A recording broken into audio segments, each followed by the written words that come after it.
Efésios, capítulo de número 1, é um texto riquíssimo, nós nos deleitamos ontem, né? E fomos muito abençoados com a reflexão. E hoje eu quero continuar com você nesta lembrança de que nós fomos escolhidos, sabe? Isto é, de um poder libertador sobrenatural. Ou seja, você e eu fomos escolhidos por Deus na pessoa de Jesus em Cristo. Ele, por amor, nos predestinou, nos escolheu antes da fundação do mundo. Gente, a gente precisa destacar isso, a gente precisa afirmar, reafirmar estas coisas em face da formação da nossa identidade. Você já deve ter ouvido uma expressão que usa-se muito na psicologia sobre influência formativa, ou seja, a influência que você e eu recebemos na formação da nossa vida, estrutura, personalidade do nosso ser. Esta influência formativa, ela tem percentuais muito fortes até os 7, 8, 9 anos de idade. Aí as estatísticas, estudos, ciência vai percentuando isto, uns dizem 60%, 70%, aí depois de uma certa idade, 9, 10, 11, 12, até 15, mais 20% e tal, enfim. Dito é que até os 14, 15 anos, você e eu recebemos a formação da nossa identidade, personalidade, pela influência das autoridades que temos sobre nossas vidas, ou sobre nossa vida. Então, a gente, a partir daí, vive, né, reagindo de acordo com os sentimentos, com as emoções que foram estabelecidas, com os valores, com tudo aquilo que nós temos como princípios. Porém, você e eu, que decidimos seguir a Jesus, crendo na palavra de Deus, olha a diferença aqui. Hoje de madrugada eu estava pensando nisso. Ser cristão nominal, por crer em Deus e em Jesus, é uma coisa e nós podemos sê-lo. Ser cristão baseado, firmado, alicerçado na palavra de Deus é outra coisa, e vou usar sim uma expressão que pode parecer radical e até pode ser. É totalmente diferente. Vou repetir. Ser um cristão que crê em Deus e em Jesus, até como filho de Deus, é uma coisa. Ser cristão, crendo em Deus e em Jesus, baseado na palavra de Deus, é outra coisa totalmente, eu posso dizer isso, completamente diferente. Por quê? Porque crês tu que há um só Deus, diz o apóstolo Tiago, fazes bem. Os demônios também creem e estremecem. Ou seja, dizer que eu creio em Deus, ok. Dizer que eu creio num ser superior, numa força, numa luz, ok. E o que mudou minha vida? Minha fé, minha religião. Crer em Jesus como profeta, como alguém enviado por Deus, que fez coisas maravilhosas, trouxe palavras altruístas, um modelo, um estilo para ficar mais bacana, né? Uma palavra mais moderna, um estilo de vida maravilhoso que você pode seguir, que você deve seguir, ok. Agora, e isso aí a gente faz, mas segue a nossa vida, faz o que quer, a gente vive para nós, nossos planos, nossos ideais, nossos projetos, nossos propósitos. E aí nós falamos, ó Deus em quem eu creio que existe, ó Filho de Deus em quem eu creio por ouvir, conhecer, ler, que é aquele que intercede por mim em relação a este Deus que eu creio, faz isso aí e tal, mas a minha vida, eu que toco. Meus desejos eu os realizo, independente da palavra ou do que a palavra de Deus diz. Então, quando você e eu decidimos ser cristãos, firmados, baseados, alicerçados na palavra de Deus, muda tudo. Por quê? Porque agora a minha fé não é baseada somente na minha crença de que Deus existe, de que Jesus existe e é Filho de Deus. Não, aí eu me dispus a submeter-me, primeiro a ser libertado. Olha a diferença, gente. Quem não crê em Deus e em Jesus pela palavra, ele vive a sua vida no esforço, ele vive a sua vida na tentativa de ser melhor por si mesmo e a partir de si mesmo. Quem crê em Jesus a partir da palavra de Deus, a partir da Bíblia, crê que ele é livre porque Deus o liberta por meio da sua morte e ressurreição, da nossa. Porque nós em Cristo, com Cristo, nele nós morremos para a velha vida. Quem crê em Jesus, como diz a palavra de Deus, é livre pelo poder da sua palavra, e conhecereis a verdade vos libertará. Esta libertação não é porque eu creio em Deus como sendo ele o Criador dos céus e da terra, um Deus sobrenatural, um Deus magnífico, soberano. Não. Eu creio em Deus por aquilo que a Bíblia me apresenta de Deus. Eu creio em Jesus por aquilo que a Bíblia me apresenta de Jesus. E o Jesus da Bíblia é o Jesus que liberta o homem do pecado, que liberta o homem da velha vida. E então a palavra de Deus diz: e conhecereis a verdade vos libertará. Se, pois, o Filho vos libertar, verdadeiramente sereis livres. Que liberdade é essa? É a liberdade da escravidão do pecado. Tanto é que a partir do momento que eu nasci de novo, se alguém está em Cristo, nova criatura as coisas velhas ficaram para trás, e eis que tudo se fez novo. Este novo de Deus da minha vida é o novo da liberdade em Cristo. Eu agora não sou mais escravo do pecado, eu não tenho mais escravidão, domínio na minha vida de forças exteriores e nem do poder interior do pecado que habitava, passado na minha vida, porque Jesus Cristo arrancou a natureza pecaminosa, ele arrancou de dentro de mim esta força maligna que me dominava, que me escravizava. Livres do pecado, fui feito agora filho de Deus.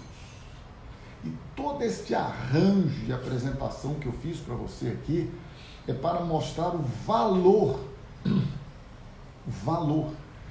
desta escolha que antecede a criação do universo. Que escolha é essa? Deus nos escolheu nele antes da fundação do mundo. Então, meu amado irmão e irmã, isso tem trazido paz, segurança, descanso para minha alma e renovo. Por quê?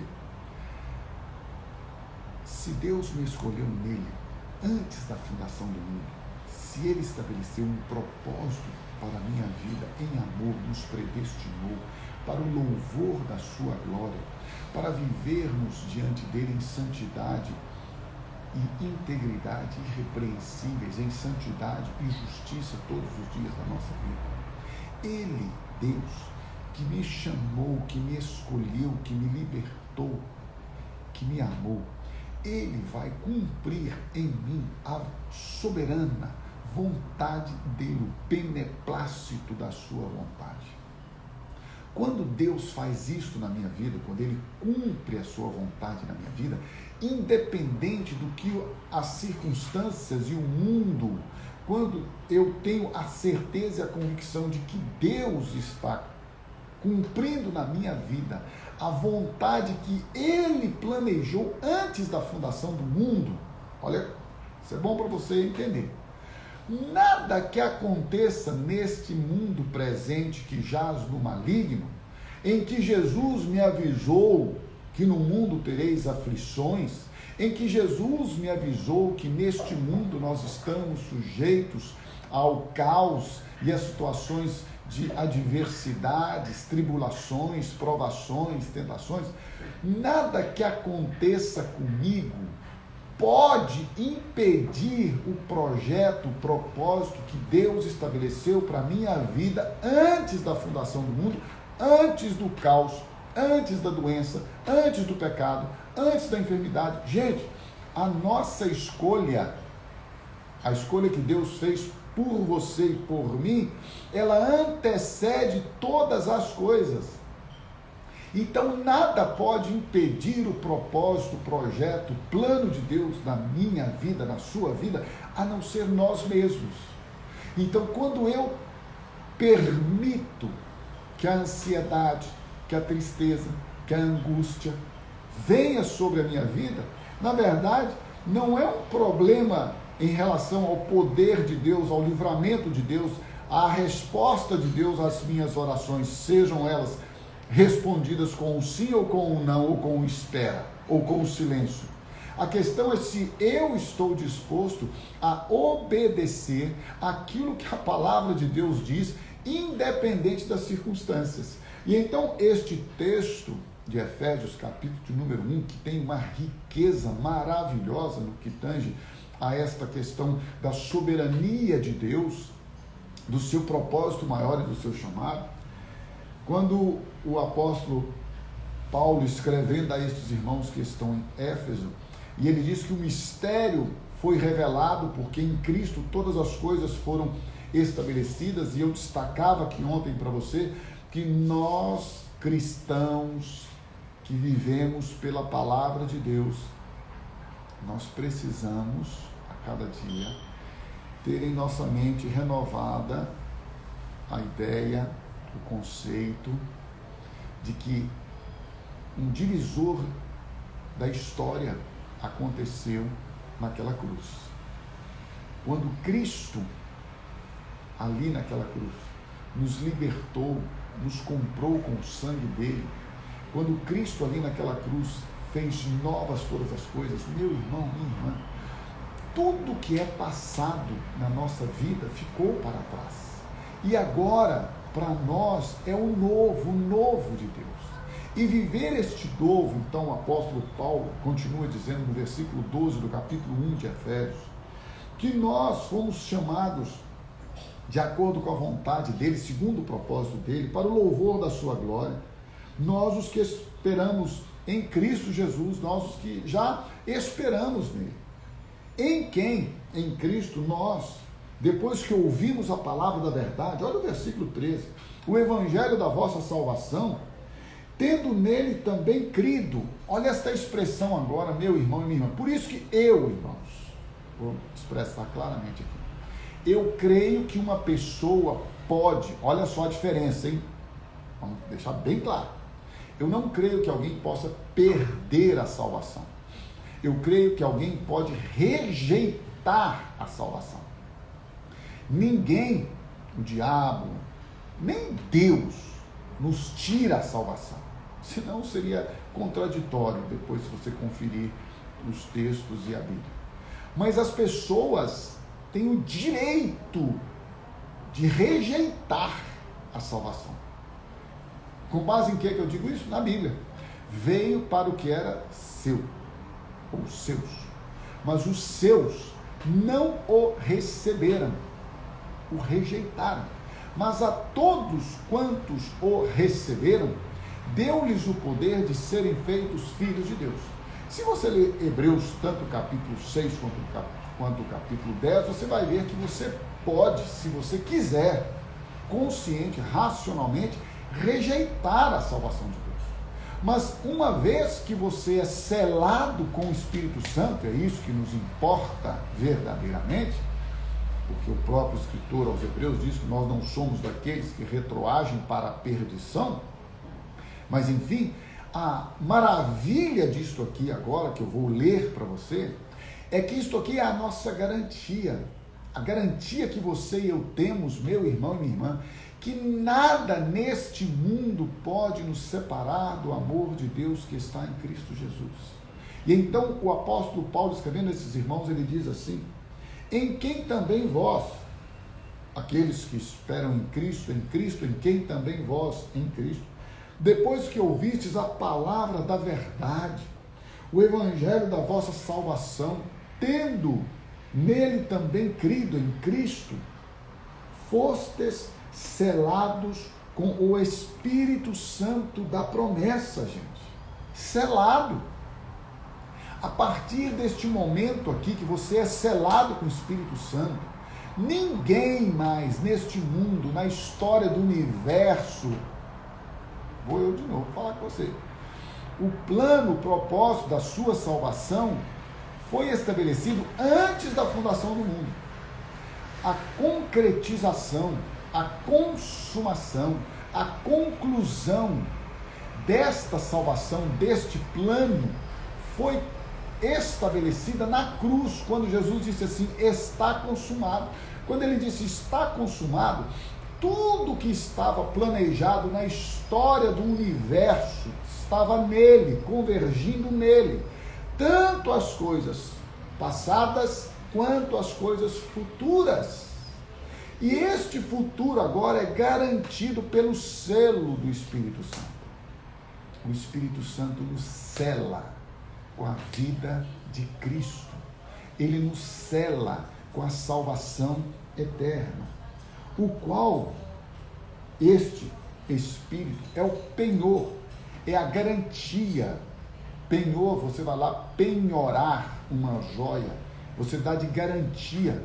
O Espírito Santo é a garantia da nossa herança, até ao resgate da sua propriedade. Somos dele, em louvor da sua glória. Agora, você e eu pertencemos a Deus, somos filhos de Deus. Por isso que nós não temos medo, não podemos permitir que o medo venha sobre nós, que o medo tente nos afastar do plano, do propósito de Deus, que a ansiedade, que a angústia, que a tristeza, que as aflições, que as perseguições, que as tribulações, que as provações venham nos afastar, venham nos desviar do propósito, do plano de Deus para a nossa vida. E então, quando você e eu experimentamos esta maravilha da salvação, do selo do Espírito Santo, da bênção renovadora, transformadora, libertadora, da ação sobrenatural, da superabundante graça de Deus derramada sobre nós, nos libertando, nos fazendo novas criaturas, o apóstolo Paulo disse: eu oro por vocês, eu estou de joelhos, eu estou clamando a Deus por vocês, para que o Deus de nosso Senhor Jesus Cristo, Efésios capítulo 1, versículo 17, o Pai da glória, olha gente, o que a Bíblia diz, isso é maravilhoso, pelo menos para mim, né, que preciso, vos conceda espírito de sabedoria e de revelação. Olha gente, Deus está dizendo assim, olha, eu vou dar a vocês, porque o apóstolo Tiago também nos lembra, alguém tem falta de sabedoria, peça a Deus que a todos dá de maneira plena, abundante, não é? Ele não limita. E então o apóstolo Paulo está dizendo, olha, eu estou orando para que o nosso Pai da glória, ele conceda a vocês espírito de sabedoria e de revelação no pleno conhecimento dele. Olha o que vem agora para você e para mim. Iluminados os olhos do vosso coração, para saberdes, para que você e eu saibamos, que haja revelação. Esta expressão, iluminados os olhos, revelados os olhos do vosso coração, para saberdes qual é a esperança do seu chamamento, qual a riqueza da glória da sua herança nos santos, agora, e qual a suprema grandeza do seu poder para com os que cremos, segundo a eficácia da força do seu poder. Ora, a Bíblia está explicitando, gritando, publicando, proclamando o Espírito Santo que nos selou, que habita em nós. A palavra de Deus está dizendo, ele vai revelar aos filhos de Deus que Deus na sua grandiosidade. Sabe quando a expressão que a gente usa, onipotente, é que não existe limites para o poder de Deus. Ele é onipotente, ele é onipresente, ele se faz presente em todo lugar. É isso que a Bíblia diz. Ele é onisciente, ele tem ciência, conhecimento de tudo e de todos. Por isso que Hebreus diz que a palavra de Deus é viva e eficaz, mais penetrante que qualquer espada de 2 cortes, de 2 gumes, e ela é apta para discernir as intenções e pensamentos do coração. Então Deus conhece a você no mais íntimo, no mais profundo, no mais oculto, onde talvez você mesmo não se conheça, ou tenha medo de se conhecer. Deus conhece o mais profundo da sua alma, sentimentos, emoções, pensamentos, intenções. Gente, todas as vezes que eu tenho um pensamento impuro, que eu tenho um desejo pecaminoso, eu simplesmente digo para Deus: Deus, Tu és o meu Pai, eu não concebo isso na minha vida, eu rejeito este pensamento ou este dardo inflamado do maligno. Por que eu rejeito? Porque Deus não me chamou para ser uma caixa de imundícia. Deus não me chamou para que a minha mente seja dominada pelos maus pensamentos. Deus não me chamou para que a minha mente seja perturbada. Deus não me chamou para que a minha mente seja poluída. Deus me chamou para que a minha mente seja transformada, renovada pela sua palavra e levada cativa em obediência a Cristo, porque a Bíblia diz que nós temos a mente de Cristo. Então nesta hora age, nesta hora flui, nesta hora transborda o poder de Deus, transborda o poder. É isso que ele está dizendo. Olha, há uma suprema grandeza. Que expressão mais redundante, absurda, potencializada. Supremo já é algo, você imagina, supremo. Aí ele diz: a herança dos santos e com a suprema grandeza do seu poder. O poder de Deus agindo de uma maneira quase que sem palavras. Ele vai fazendo este aumento, né? Eu não sei qual é a palavra em português, mas ele vai aumentando, superlativando. Suprema grandeza do seu poder para com os que cremos. Segundo, a eficácia da força do seu poder, o qual ele exerceu, Jesus, na pessoa dele, Deus exerceu. Leia a Bíblia, versículo 20. Esse poder de Deus, essa grandeza, eu acho que vocês se lembram aí que Jesus ressuscitou, né? Quem se lembra que Jesus ressuscitou o 3º dia? Estão lembrados? Ele estava lá, morreu crucificado, foi lá, colocado no sepulcro. Ao 3º dia ele ressuscitou.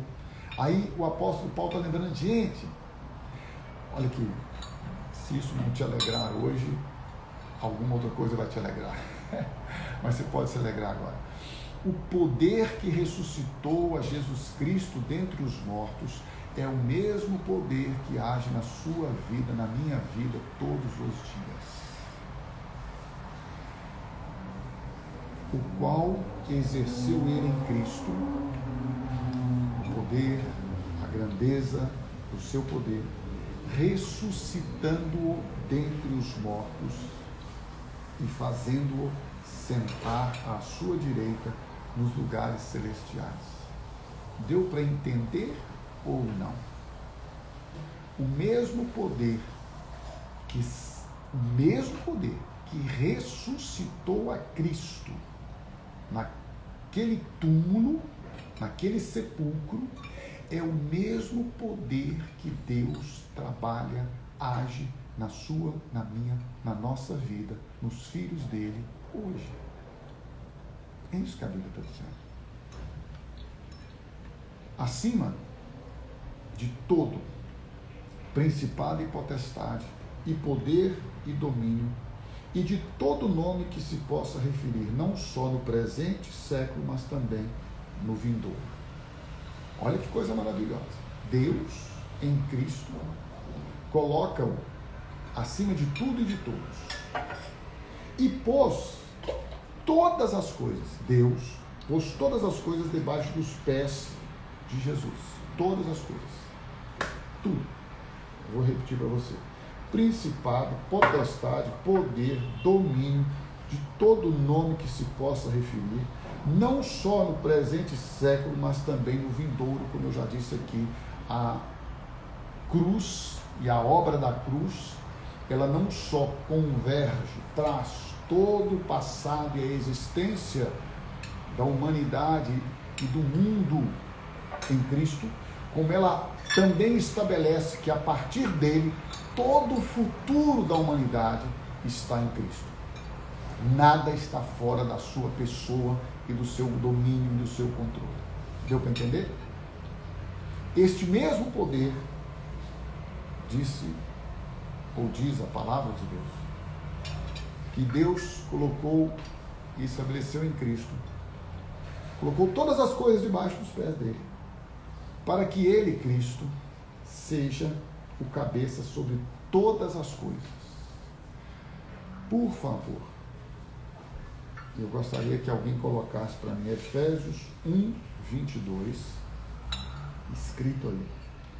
E no final diz que não é educado escrever em letras maiúsculas, porque expressa que você está gritando. Então não é educado você escrever com letras, todas as letras maiúsculas, né, nas redes sociais. Mas eu preciso que você grite agora. Então escreva em letras maiúsculas, se você conseguir em negrito, você põe em negrito. E você coloca assim: ele deu à igreja o mesmo poder que ele deu a Cristo. Vou repetir para você. O mesmo poder que Deus exerceu em Cristo, ressuscitando dos mortos, colocando acima de todo principado, potestade, poder, domínio, nome, tanto neste presente século como no vindouro. O mesmo poder que Deus deu a Cristo, colocando todas as coisas debaixo dos pés dele, para que ele seja o cabeça sobre todas as coisas, o mesmo poder ele deu à igreja. O mesmo poder. Então a igreja, o corpo de Cristo, tem a autoridade que Deus deu a Cristo. Nós, você e eu somos Cristo nesta terra. Nós somos os representantes, os embaixadores. A Bíblia cansa de nos dizer isso. A igreja, você e eu. Quando nós nos unimos, quando nós nos reunimos, quando nós congregamos, tudo aquilo que Deus deu a Cristo, tudo aquilo que Deus fez em Cristo, Cristo agora o transfere à igreja, porque a igreja representa, manifesta, expressa, exerce o governo de Deus sobre a face da terra. Ele o deu à igreja, a qual, melhor dizendo, a igreja é o seu corpo. A igreja é a plenitude daquele que a tudo enche em todas as coisas. Então eu já disse aqui, com toda clareza, que as instituições humanas não tem nenhum problema que elas existam. Não há problema, não é pecado existir, criar, se fazer parte de uma instituição humana. Ok? Mas nenhuma instituição humana, entenda isso, meu irmão e minha irmã, tem o poder está com a igreja. E a igreja nunca foi, não é e nunca será uma instituição humana. A igreja é o corpo de Cristo. A igreja é o próprio Cristo de forma sobrenatural, presencial, vivendo sobre a terra. Por isso que ele deu à igreja Nós, você e eu, somos a igreja. Quando nós nos reunimos, quando nós congregamos, quando nós estamos juntos, nós recebemos da parte do Pai tudo aquilo que Ele deu a Cristo. Então nós podemos orar e nós podemos profetizar. Eu não prefiro esta ideia, este conceito, este vocabulário. Eu determino, eu ordeno, eu não prefiro, ok? Mas na autoridade do nome de Jesus Cristo, nós podemos exercer toda a autoridade, todo o domínio, sobre todo o principado, potestade, sobre tudo que se nomeia, não só neste século, mas em qualquer outro. Por isso que você e eu, como igreja, nós devemos continuar o nosso clamor, a nossa oração, pedindo ao Senhor que sare a nossa terra, que cure os enfermos e que console aqueles que estão precisando de consolação. Lembre-se, você foi escolhido, eleito, predestinado por Deus antes da fundação do mundo. Por isso, nada na história da humanidade, nada na história da criação, nada na sua história, no momento que nós estamos vivendo, pode tirar de nós a alegria, a paz, o poder, a autoridade, para que vivamos uma vida de excelência. Por isso, vamos celebrar. Comece a celebração com gratidão. Olha, eu preciso e eu trabalho isso todos os dias da minha vida. Situações adversas, ruins, negativas acontecem. Me abalam, me entristecem, me desanimam, tentam me deixar ansioso, isso, aquilo, outro. O que eu faço? Eu procuro estabelecer a gratidão. Aí eu chamo a gratidão para a minha vida. Quando a gratidão vem, a gratidão, ela estabelece no meu coração a vantagem, se eu assim posso dizer, o contentamento, de me levar a um nível onde, ainda que os meus sentimentos e emoções estejam abaladas, ainda que eu sei, eu entendo e eu experimento a graça transbordante, e a Bíblia nos lembra, a Bíblia nos diz: a minha graça te basta, pois o meu poder se aperfeiçoa. O meu poder se aperfeiçoa nas nossas fraquezas. O poder dele há de nos sustentar, há de nos animar, há de nos consolar, há de nos fortalecer, porque em todo tempo o Senhor é bom, e a bondade do Senhor, ela, estabelecida nas nossas vidas, vai nos levar a um nível de descanso, de paz e de esperança, certos de que aquele que começou esta boa, linda, maravilhosa obra de salvação nas nossas vidas, ele mesmo, que nos chamou antes da fundação do mundo, que nos escolheu nele em amor e nos predestinou para o louvor da sua glória, vai completar esta obra. Que o Senhor te abençoe, que o Senhor te renove, que o Senhor te guarde, que o Senhor te dê a cada dia a revelação maravilhosa da palavra dele.